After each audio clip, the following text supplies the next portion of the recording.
Astotara Sata Sri Srimad His Divine Grace of High Charan Aravinda Bhaktivedanta Swami Maharaj Srila Prabhupada Ki Jai Shri Shri Koda Nitai Mayapur Shashi Ki Jai Grantaraj Srimad Bhagavatam Ki Jai Nitai Gaura Premanandi Hari Vishnu Padaya Krishna Prasaya Bhutale Srimati Shivaram Swami Nityananda.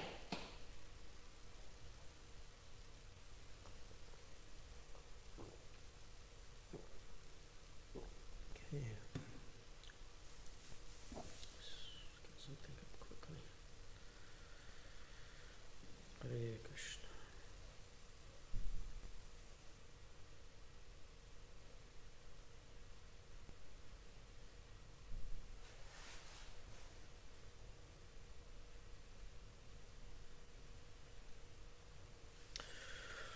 Om Namo Bhagavate Vasudevaya.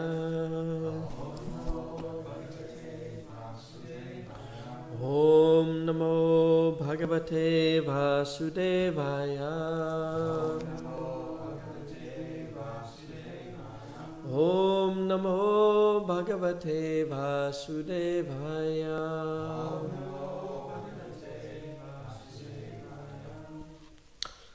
So we are reading from the Srimad Bhagavatam, 5th canto, chapter 11. Jad Bharat instructs King Rahugana. And this is the last verse in this chapter, text number 17.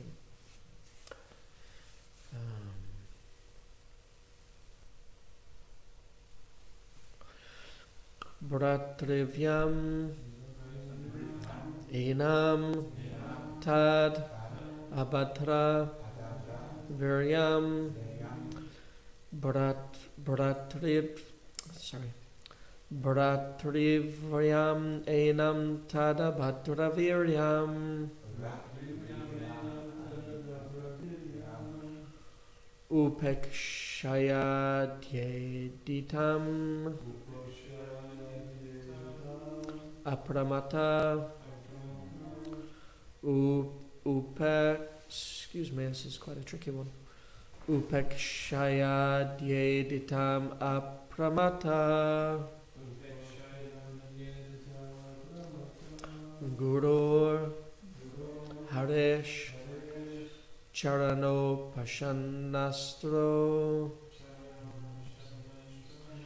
Guru Harish Charano Pasanastro Jahi Vyalikam Swayam Atma Mosham Jahi Vyalikam Swayam Atma Mosham Bhratrivyam enam tada bhadraviryam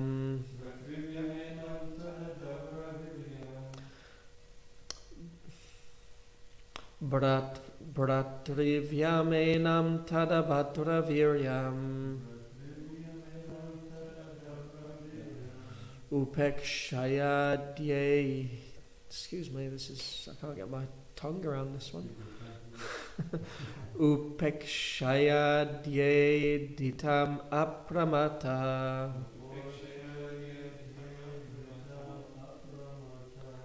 Guru Harish Charano Pasanastro Jahi Vyalikam Swayamatma Mosham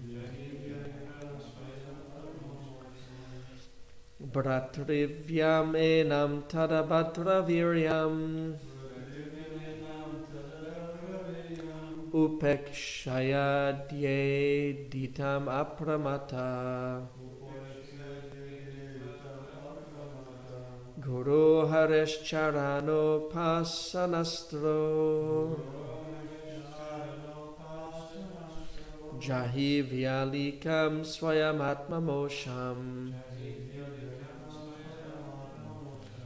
Bhratrivyam enam tada bhadraviryam Upekshayadye ditam apramata Guru Harish Charano Pasanastro Jahi Vyalikam Swayamatma Mosham. Okay, well, you're bound to do better than that. Bhratrivyam enam tada bhadraviryam Upekshayadye ditam apramata Guru Harish Charano Pasanastro Jahi Vyalikam Swayamatma Mosham Bhratrivyam enam tada bhadraviryam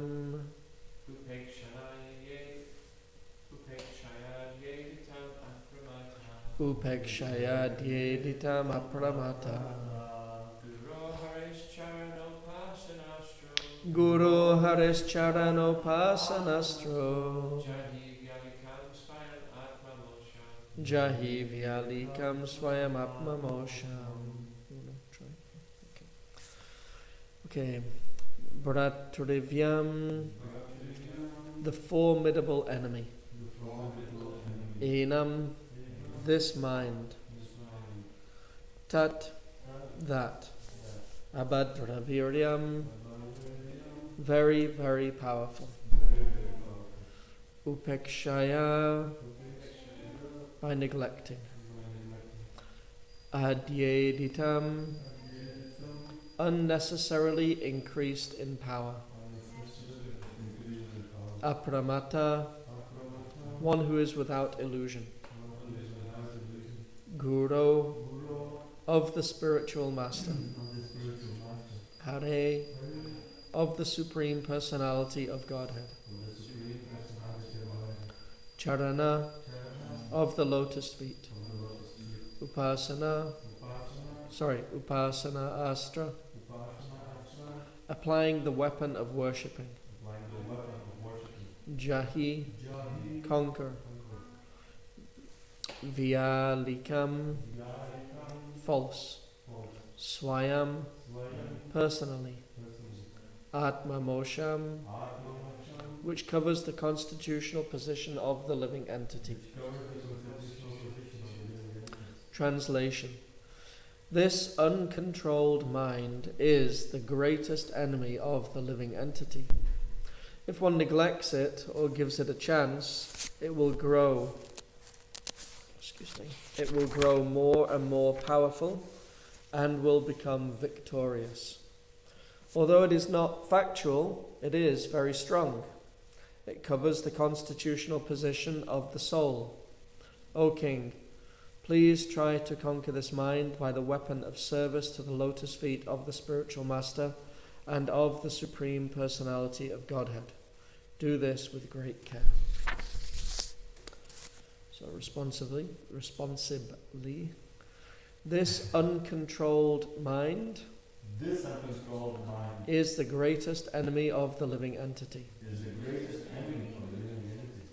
If one neglects it or gives it a chance, it will grow more and more powerful and will become victorious.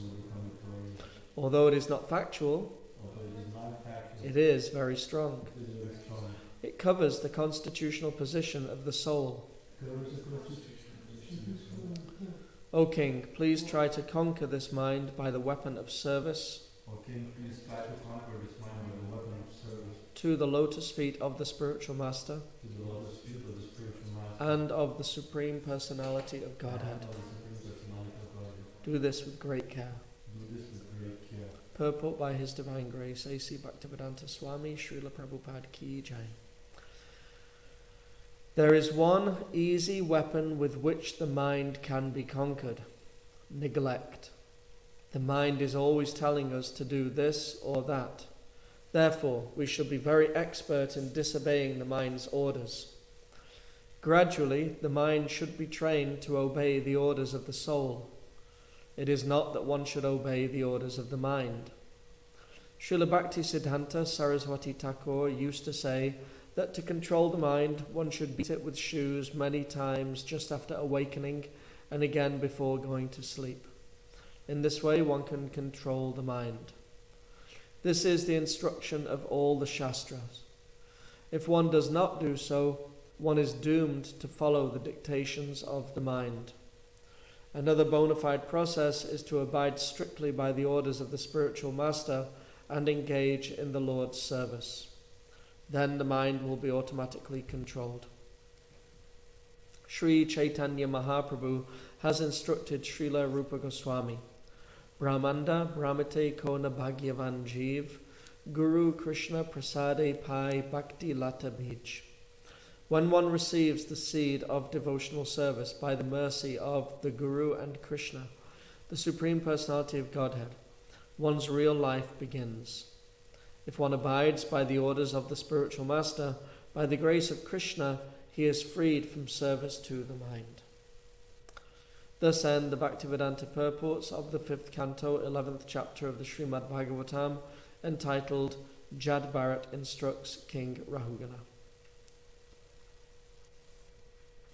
Om Agyana Timirandasya Gyananjana Shalakaya Chakshuran Militam Yena Tasmai Shri Gurave Namaha Shri Chaitanya Manobishtam Stapitam Yena Bhutale Swayam Rupa Kadamayam Dadati Swapadantikam Vandeham Shri Guru Shri Uta Padakamalam Shri Gurun Vaishnavamscha Shri Rupam Sagrajatam Sahagana Ragunatam Vitamtam Sajivam Sadvaitam Savadutam Pradajana Sahitam Shri Krishna Chaitanya Devam Shri Radha Krishna Padan Sahagana Lalita Shri Vishakam Vitamscha Nama Om Vishnu Padaya Krishna Prasaya Bhutale Srimati Bhaktivedanta Swaminiti Namane Namaste Saraswati Devi Gauravani Pacharane Nirvishesha Sunyavadi Pastichadi Shatarane Panchakalpatarubhyascha Kripa Sindhubhyevacha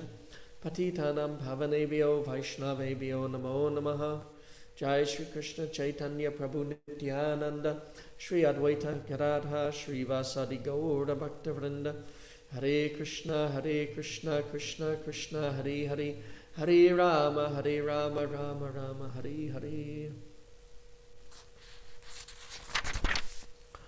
This uncontrolled mind is the greatest enemy of the living entity. If one neglects it or gives it a chance, it will grow more and more powerful and will become victorious.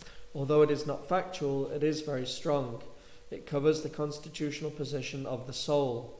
O King, please try to conquer this mind by the weapon of service to the lotus feet of the spiritual master and of the Supreme Personality of Godhead. Do this with great care. I remember in 1994, I was going through a sort of, period of life where I was starting to try and figure out questions and answers to life's dilemmas in my mind. If it had been the 1960s, I probably would have been called a seeker, but I didn't know that word existed at that time. And I wasn't even sure what the questions were that I was supposed to be asking, but I knew that there were deeper questions than the ones I was asking. I knew that I'd kind of come to a point of at least accepting that there is more to life than this, meaning more to life than just working and eating and sense gratification. I became somewhat certain that there were deeper questions and deeper answers. And then some of my friends sort of became interested in Krishna consciousness, and I wasn't even really aware that was specifically what they were interested in, but I was aware that some very good friends were starting to become interested in certain philosophies and certain teachings. And then in the autumn of 1994, in the town where I grew up, devotees from here in Vrindavan, they drove down to Blackpool in the north of England, and they did a festival. They rented out one of the big rooms in the central library in the town centre, and they put on a Garanga festival, which was a mixture of drama, philosophy, kirtan and prasadam. And one of the dramas they did was The Boatman and the Scholar. So most of us are familiar with this story. Actually, they did two dramas. They did The Boatman and the Scholar, and they did Liquid Beauty. And both of those, as well as the explanations which accompanied it, and the kirtan, in fact the whole experience was a real life-changing experience for me. I walked into the building as one person and came out as someone completely different. My life was never ever the same again from that point, even though it took me a year to really commit to any serious practice. That was somewhat deliberate as well, because I realized that it was a serious commitment, and I really didn't want to give up certain things. But I was absolutely convinced that these were both the questions and the answers. And the thing that struck me the most, the one thing that struck me the most in that whole sort of presentation, because I'd been raised as a Christian. I'd gone to a Christian school. I can't say that I'd ever really studied the Bible. It's kind of one of these things that happens, I think, not just in Christianity, but probably with many, many people who are sort of raised in a particular faith, that we just sort of say, I'm a Christian, I'm a this, I'm a that. I'm sure there's even children who grow up as, children in Krishna consciousness that, okay, I'm a Hare Krishna, but do we read the books? Do we study the books? Do we know the philosophy? So I'd never really studied the Bible, even though at that point I'd sort of identified somewhat, either loosely or either less or more as a Christian at that point my whole life, so 20 years. But one thing that I sort of accepted unquestioningly, although without giving it too much thought, was this point that I have a soul. I have a soul. You know, this was the Christian philosophy that I understood, is that I have a soul. And when I walked into this building thinking I have a soul, and I came out thinking I have a body. I am a soul and I have a body. And it was just it's like it turned everything completely on its head. I'd never even considered it before. It seems obvious when things are presented in a very, very sort of logical and clear way, then it's like, oh, why did I never even think about that before? But I hadn't thought about that before. And so it just turned my whole life literally upside down, that it's not that I have a soul, I am the soul, and I have a body. So I spent the next year sort of somewhat meditating on this concept that I am not this body. I am not this body. And that was sort of somewhat easy to grasp, especially when you consider the types of analogies and explanations that certain quite, how could we say, enthusiastic devotees use in describing the nature of the body. You know, it's like we hear classes where we hear all about all the blood, pus, stool, bile and mucus all wrapped up in a nice attractive skin layer, and we hear these explanations over and over again. So it's somewhat easy to, okay, I'm not the body, I accept I'm not the body. And then in the following year, in the following autumn, I came up to stay at Vrindavan with the intention of actually staying here permanently. And I think it took me about 2 days to learn that not only am I not the body, but I'm also not the mind either. and that was a real shock to the system. You know, okay, I can accept that I'm not the body, but all of a sudden I'm also not the mind. And no one had ever really mentioned that to me up until that point.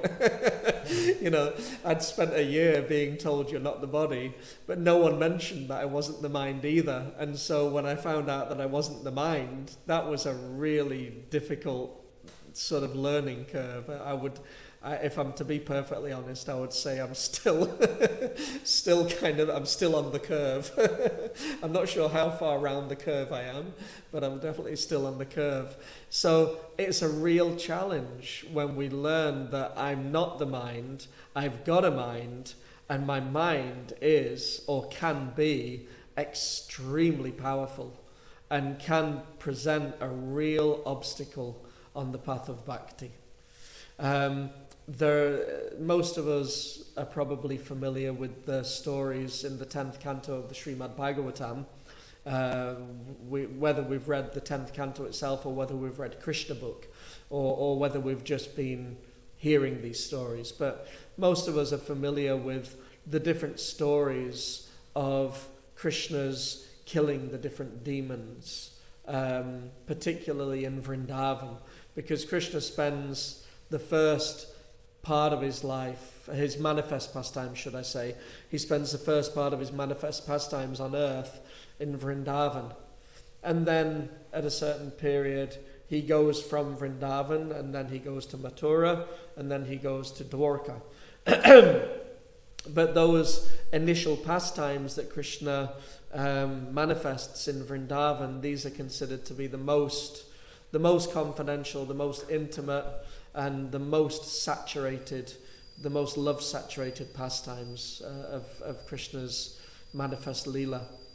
And in all of Krishna's pastimes actually, but particularly in regards to the pastimes that Krishna manifests in Vrindavan, then we know that Krishna has two different types of pastimes. There's what's called, and this is something we've spoken about before, so apologies if it's just covering the same ground again and again, although I like speaking about it again and again, so hopefully hopefully it's not that bad hearing about it again and again. But Krishna has his Naimitika pastimes and his Nitya Lila and Naimitika Lila. So Lila means pastimes. Nitya means eternal. So there's the Nitya Lila are the eternal pastimes. These are the pastimes which are going on eternally in the spiritual world. These are the pastimes that we are aspiring to eventually enter into by the strength of our devotional practices. When we, back to Godhead, that's the catchphrase, that's the slogan of the Hare Krishna movement. That's the name that Prabhupada even gave to our magazine, Back to Godhead. We want to go back home, back to Godhead. What do we want to do when we get back to Godhead? We want to enter into Krishna's eternal pastimes and take part in those eternal pastimes and serve Krishna eternally in those pastimes. So Krishna's eternal pastimes are the pastimes like Krishna's dancing with the gopis, Krishna's playing with the cowherd boys, Krishna's playing in the courtyard of Nanda Maharaj, and Krishna's sitting on the lap of his mother Yashoda, and all these very, very sweet exchanges that Krishna has with the eternal residents of Vrindavan in the spiritual world. These are the eternal pastimes that are going on eternally. And when Krishna comes to the material world, he enacts these very, very same pastimes here that he enacts there. So these are Krishna's eternal Nitya Lila. And then the other pastimes that Krishna performs in the material world are the Naimitika pastimes, the occasional pastimes. These are the pastimes that only take place in the material world. They don't take place in the spiritual world. So these are pastimes such as Krishna's killing the demons.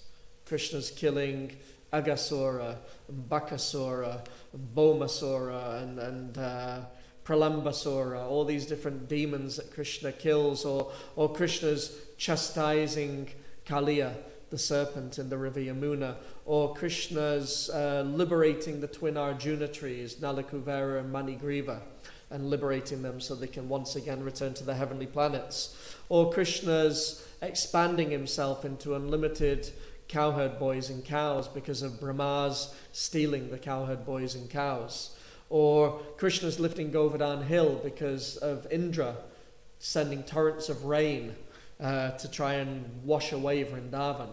So these pastimes, they don't take place in the spiritual world. They're exclusive to the material world. Very, very, it really, there are actually advantages in being in the material world sometimes. There are things we can do here that we can't even do in the spiritual world. Such as dressing Krishna every day or cooking for Krishna. We may not be able to do that when we go to the spiritual world. Let's see what Krishna wants our service to be. But these Naimitika pastimes, these occasional pastimes, they are Srila Bhaktivinoda Thakur, who is a great spiritual master in the line that we follow. He explains that these occasional pastimes, they represent different anartas. Anartas are unwanted things in the heart. So we have things within our heart that have gathered within our heart due to our having been in the material world for a long, long time. So we can broadly categorize those things as things such as lust, greediness, laziness, unwanted mentalities, unwanted habits, unwanted things that are in the heart that are preventing us from really surrendering to Krishna and making really significant advancement in our endeavors in Krishna Bhakti. So the different demons and the different Naimitika pastimes in Krishna's Vrindavan Leela, they represent different anartas in the heart. So one of those pastimes, the very, very first demon who Krishna kills in his Vrindavan pastimes is, who knows? Who is the first demon who Krishna kills in Vrindavan? Anyone remember from reading Krishna book? It's No, oh, nearly. That was also Krishna's very childhood pastimes, but someone came before then. Trinavarta was even a little earlier than the cart demon, but right. Putana, the witch Putana. She was the first demon who Krishna killed. The Putana, Trinavarta, and Shakatasura, they were all demons who Krishna killed in his babyhood, when he was still a baby. So Putana was the very, very, very first demon who Krishna killed. And when we read the pastime, we see that Putana was this really evil witch. It's very, very interesting actually when you read the pastime as Srila Prabhupada describes the pastime in Krishna book. Then he speaks a little bit about witches as a general principle, and he says that even now in certain remote parts of northern India there are people who practice this black art of witchcraft, and he actually says that they using black magic they are able to transport themselves from one place to another on the branch of an uprooted tree. So it's interesting because we have this sort of stereotypical picture of witches flying in the sky on broomsticks. But actually, Prabhupada says it's actually a fact that using, very sort of dark mystical arts, they're able to transport themselves from one place to another. So, and she was a very evil personality. She would, I'm not trying to scare anyone, but she had particularly taken to killing small children and drinking the blood of small children. She was a real evil personality. But because she had very powerful mystic abilities, she was able to transform herself. So in her natural feature, she was a very evil, scary looking personality. But she was able to transform her physical appearance to look very, very beautiful, very, very attractive. So it's said that she actually made herself look practically like the goddess of fortune. She appeared incredibly beautiful. And when she took on this disguised form, she entered into Vrindavan and entered into the palace of Nanda Maharaj. And because she was so beautiful and so attractive, then the very, very innocent cowherd people of Vrindavan, they took it that the goddess of fortune was coming to see Krishna. And so they didn't question, who is this person? And she walked straight into the room where Krishna was, and it's said that actually Rohini, the mother of Balaram, and Mother Yashoda, the mother of Krishna, they were personally present within the room. And Putana picked up Krishna, and she had smeared a very, very strong poison on her breast, and then she was going to induce Krishna, because the culture, even now in certain cultures, but at that particular time in the sort of Vedic culture, then as well as the natural mother of the child, there would be what's called like wet nurses who would also feed the child with their breast milk as well. So it wasn't unheard of for another mother, for another woman to feed a baby with their breast milk as well as the natural biological mother. So Putana took Krishna on her lap to feed him her breast milk, and she had smeared poison on her breast. And when Krishna knew what was happening, and it's interesting because when you read the description, it says that Krishna closed his eyes. And then Prabhupada explains that, well, not only Prabhupada, the different acharyas, they're giving different reasons why did Krishna close his eyes. One was that, does anyone know? Anyone know any of the reasons why Krishna may have closed his eyes or why he did close his eyes? Anyone that's read that particular pastime? It's really good to memorize these things, and we'll get to that in a minute. One of the reasons was that we could sense that it is this danger, not a danger, but that she is not what she is looking. Yeah, he could sense that she was not a nice person, and so he closed his eyes. Any other reasons? I can think of at least two more, but there may even be 4 or 5. I can think of 3. Raghunath, another one? Also, she could sense that he's got the power to destroy the universe. That's right. So Krishna closed his eyes to kind of give her confidence. Yeah. She could sense that Krishna was so powerful, and she became a little afraid. So Krishna wanted to put her mind at ease. So Krishna closed his eyes. And then another reason was that because she was the first demon who Krishna was going to kill, and because she appeared in the form of a woman. And in Vedic culture, a Brahman, the elderly, a cow, a child, and a woman are never to be harmed. They're always like to be protected by society as a whole. And Krishna knew he had to kill Putana, and he felt bad because she'd taken the form of a woman, so he closed his eyes. And then the other reason was that he just took her to be his nurse.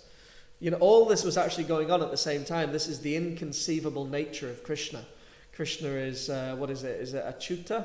Achyuta means inconceivable. So he's inconceivable. So all of this is actually happening simultaneously. All of these reasons are true, and they're all happening simultaneously.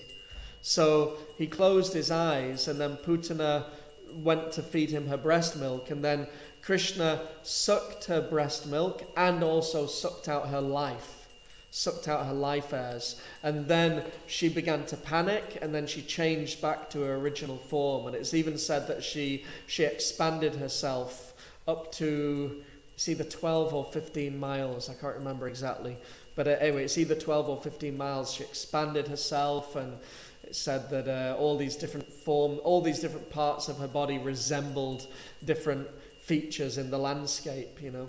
And she was panicking and screaming, and then she left her body. She left her body, and she actually she attained, because Krishna took it as service, because Krishna accepted the service of her feeding her breast milk to Krishna. Then even though her intention was wrong, but Krishna accepted the service, and then he gave her a place in Goloka Vrindavan as one of his nurses in Goloka Vrindavan. So she attained a very, very special destination. So this particular pastime, this personality, Putana, in the Naimitika Pastimes, Krishna's occasional pastimes, the anartha that Putana represents, well, she represents what's called the false guru, the cheating guru. And the cheating guru can take on 2 forms.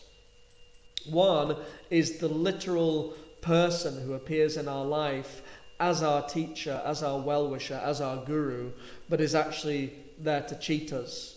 You know, they come before us as a teacher and as a well-wisher, but really they're trying to manipulate us and cheat us. And, you know, there are many instances in history of cheating gurus, people who sort of, maybe people who are very, very charismatic, very, very influential. They may even possess certain mystic powers, mystical abilities, so they're able to cheat. I was actually reading just a few days ago, Srila Bhaktivinoda Thakur, when he was in Orissa, and there was one person who had who had many mystical powers and abilities, and he had gathered hundreds and thousands of followers, but actually he had no spiritual qualification to be their guru. He only had mystical abilities. Mystic powers are material powers. They're not spiritual. They're subtle. They're not gross. They're subtle powers, but it's still material, not spiritual. So this is one way in which the false guru may appear before us. But the other way that the false guru manifests in our life is as our own mind. Our own mind is with us constantly whispering and telling us and speaking sweet words and saying, if you just do this, this is the best thing to do, this is the best course of action, just you know, never mind chanting your rounds, just, it doesn't matter, you can skip a few days, or, you know, just just hit the town tonight, or and so many, and practically everything that we do wrong in life we do because our mind told us this was actually a really good idea, and if you do this, you'll be happy. If you get this, you'll be happy. If you achieve this, you'll be happy. And so the mind is always whispering to us, and it appears, it dresses itself up, just like Putana disguised herself as this beautiful woman, so our mind disguises itself as our well-wisher. It disguises itself. It appears to us as a very, very sweet voice that is telling us constantly, if you just do this, you'll be happy. And it can be the most degraded thing, it can be the most demeaning thing, and it can be the most unbeneficial thing in our lives. But because this sweet voice is constantly whispering in our ear that if you just do this, you'll be happy, then we are sort of led away by the mind, by the mind. So Krishna says in the Bhagavad Gita that the mind is the friend of the conditioned soul, or his enemy as well. For one whose mind is controlled, the mind is the best friend. But for one whose mind is uncontrolled, the mind will always be the greatest enemy. So as long as our mind is uncontrolled, then we are living with Putana. If anyone has seen Little Krishna on YouTube, then Putana, she's quite a scary character, at least in Little Krishna. She's a very scary character. So we don't want to be living with this personality. We wouldn't want to wake up and find Putana sort of lying next to us. But this is what's going on. We're living with Putana. We're sleeping with Putana. We're eating with Putana. Putana's there all the time, disguising herself as our well-wishing friend, but actually trying to cheat us and trying to take us away from Krishna. So, our first business in spiritual life is to bring the mind and to bring the senses under control. There's this picture, very famous picture, which many of us are probably familiar with, that you have this old-fashioned chariot, and then the chariot is being driven by 5 horses. And on each one of those horses, on its breast, it has a shield. And each one of those shields, one is an ear, one is a mouth, one is an eye, one is a hand, and one is a nose. So these are the different senses: sight, sound, touch, taste, and smell. These are the 5 senses. So the 5 senses are pulling the chariot of the material body. And the reins that are holding, the ropes that are holding the horses, these represent the mind. And the driver that has hold of the ropes, this represents the intelligence. And the passenger that is telling the intelligence where it wants to go, this is us, the soul. So Krishna says in the 3rd chapter of the Bhagavad Gita, higher than the gross material senses is the mind, higher than the mind is the intelligence, and higher than the intelligence is he, the soul. So, and then if the soul is listening to Krishna, because there's 2 types of, we can have mind control. We can have an uncontrolled mind, a completely uncontrolled mind and senses, or we can have a mind which is controlled by material intelligence, or we can have a mind that is controlled by spiritual intelligence. So it's not even enough to control the mind. Most of the incredibly successful people that are here in this world are successful because they have controlled minds. But they have minds controlled by, in some cases, demonic intelligence. They can achieve, like Hiranyakashipu in the Srimad Bhagavatam. He had a controlled mind and controlled senses. He was able to perform incredible austerity for a long, long time. But the intelligence that was controlling the mind was demonic intelligence. So it's not enough to actually control the mind and senses. We want to control the mind and senses with spiritual intelligence. So it's not just that the passenger is giving instructions to the intelligence to control, to guide the mind to control the senses, but the passenger needs to be listening to Krishna. The passenger needs to be listening to the super soul. The passenger needs to be listening to the Bhagavad Gita, listening to the Srimad Bhagavatam, listening to the Guru, hearing from the Guru, hearing from Krishna, hearing from Chaitanya Mahaprabhu, hearing from Bhagavad Gita, hearing from Srimad Bhagavatam. And then with those instructions that we're hearing from Krishna, then we instruct the driver, take me here, take me to Goloka Vrindavan. And then the intelligence can control the mind and use the senses in Krishna's service. We can use the senses to serve Krishna. And in this way, that chariot of the mind will take us back to Goloka Vrindavan. Sorry, the chariot of the body. And it says that the body is like a very, very favorable boat. And I forget all the different, maybe Raghunath or anyone knows that the body is the human form of life is like a boat, and the guru is the captain of the boat, and the instructions of the Shastra are like the favorable breezes that are playing smoothly across the material ocean. Is that correct? Okay, I think that's it. So the material, the human form of life is compared to a boat, which is designed for crossing the ocean of material existence. And the Acharya, like Srila Prabhupada, he's the captain of the boat. And the instructions from Shastra, Bhagavad Gita, Srimad Bhagavatam, they are the breezes that are pushing the sail and taking us across the material ocean. And Krishna says in the Bhagavad Gita that what is it? Just as he describes how a boat on the water can be sort of swept aside, just as one of the roaming senses can sort of take us away from Krishna. So in the same way, unfavorable winds can sort of cast a boat aside. I forget the exact verse. If anyone remembers, they can quote it there. But he, in the Bhagavad Gita, Krishna says the same thing. And he says that the mind is the center of all the senses. So if the mind is controlled, the senses are controlled. And then we're in a very, very favorable situation. So controlling the mind is vital for our advancement in spiritual life.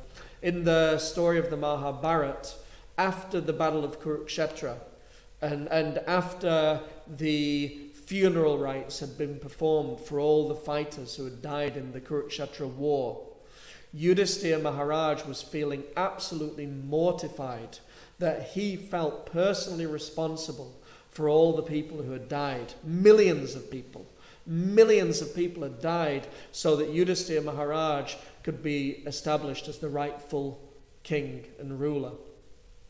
And because he was such a saintly personality, he felt absolutely devastated that so many people had to die, so many women were without husbands, so many children were without their fathers, because this war had taken place on his behalf. And he was thinking, best that someone else take the throne, and best that I just go to the forest. And everyone was trying to convince him. His brothers, the Pandavas, were trying to convince him. Vyasadeva and the other sages were trying to convince him. And Krishna was trying to convince him. And then eventually Bhishma did convince him. But I can never remember, and it's something I need to look up because it's something that's been coming up a lot lately. But it was either Vyasadeva, or it was Krishna, or it was Bhishma. One of those three. That's a detail. But the principle is that one of them said to Yudhisthira, you have defeated all these undefeatable enemies.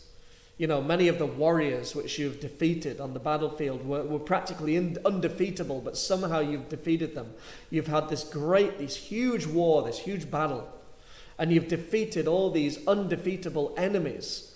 But now you have to go up against the most powerful enemy of all, your own uncontrolled mind. So they say this was that to defeat the mind is even more powerful than all these Maharatas and Atiratas and Ratas that have been fighting on the battle of Kurukshetra. But greater even than that is the uncontrolled mind. So this is, and how do we control the mind? With mantra. Mana is mind, tra to transcend, to rise above the mind. Rise above the mind to the intellectual platform and ultimately to the spiritual platform. We do that with mantra. So, Harinam, Harinam, Harinam eva kevalam, kalu nasteva, nasteva, nasteva gatiranyata. no other way, no other way, no other way for being delivered from the difficulties caused by our own body and mind and senses than to rise above these things by transcending them through the power of the holy name, the Hare Krishna Maha Mantra. So stop there. We're just on 8:30. If anyone online wants to make any comment or ask any question, then type that in, and then we can ask the devotees who are here in the temple room if anyone has any comments or questions or reflections. Anything from anyone? Yes, Raghunath Prabhu. Sorry, say that again, Prabhu? You haven't asked the question yet. Interestingly enough, that in the translation it says that if one neglects the mind, it will go strong. And then Prabhupada in the purport, it says that you should neglect the mind, otherwise it will get strong. Oh, let's have a look at that. So I'm sure it can be a good habit. Yeah.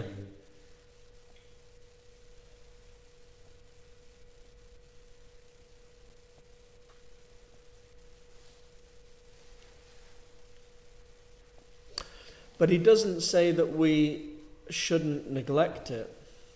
He just says that we don't do what it tells us to do, but we should basically just ignore what the mind's telling us to do and do. The translation says by ignoring it becomes strong. Oh, sorry, in the translation. Yeah, so if one neglects it it's interesting. If one neglects it or neglect, this is two different concepts of neglect. This is two different concepts of what neglect means. Yeah. What Prabhupada's speaking about in the purport is neglecting. It means don't do what it tells you to do. Ignore it. But what Jad Bharat is speaking about in the verse is be aware of what it's, sort of be conscious of the fact that it's there. If your enemy's in the room with you, you don't act on the enemy's orders, but you also don't forget that the enemy is there. If you see what I mean. Does that make sense? So these are kind of two different sort of concepts of neglect. You don't follow the instructions of the mind. That's one type of neglect. You just ignore it, don't act on it. But you also never forget the fact that it's there. Never let your guard down. Never let your guard down. You may not be able to see the enemy, but until we are absolutely confident that we are on a significantly high level of spiritual advancement, you never can be quite sure whether what's going on in your head is the intelligence, the mind, the instructions of Krishna, because the mind is tricky. The mind is very, very tricky. The mind will tell us to do something because it's good for our Krishna consciousness. But the actual motivation is that it's acting like a sort of false friend. It'll say if you just do this, it's kind of like, just chill out for half an hour, go and sort of relax, get it out of your system.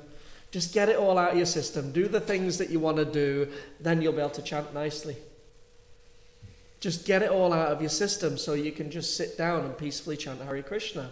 Take the day off and just go wild. And then after that, you'll be peaceful and you'll be able to sit down and chant. Oh, thank you.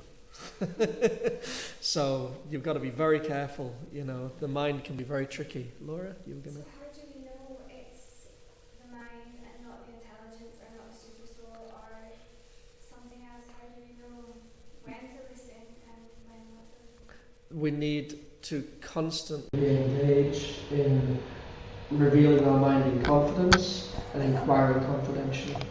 We need to have very, very, very strong. Firstly, we need to have good, strong sadhana, but even beyond that, we need to have the type of devotee association that is going to be able to help us and guide us in that way. We need to have people in our life regularly. We need to have regular sadhu sangha that actually nourishes this inquiring confidential and revealing one's mind. It's vital. We need counselors, we need guidance, we need mentors, we need friendships that are actually going to sort of allow us to sort of navigate these things. We can't do it on our own.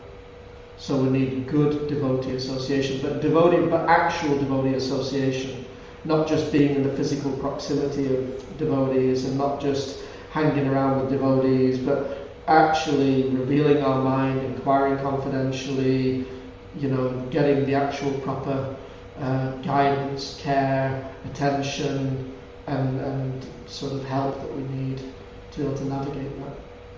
And also we need to be regularly reading from Shastra so that our intelligence is cultivated and strengthened by that sort of influence of Shastra. Is that okay? Anything online? Anything from anyone? Just thank yous. Okay, thank you too. Hare Krishna. Alright, so we'll stop there. I've not gone too far over time. Apologies that we are a little bit over time. And Grantaraj Srimad Bhagavatam ki Jai, Srila Prabhupada ki Jai, Vaishnav Sangha Vaishnav Seva ki Jai, Hari Om. His Grace Ramananda Prabhu ki Jai.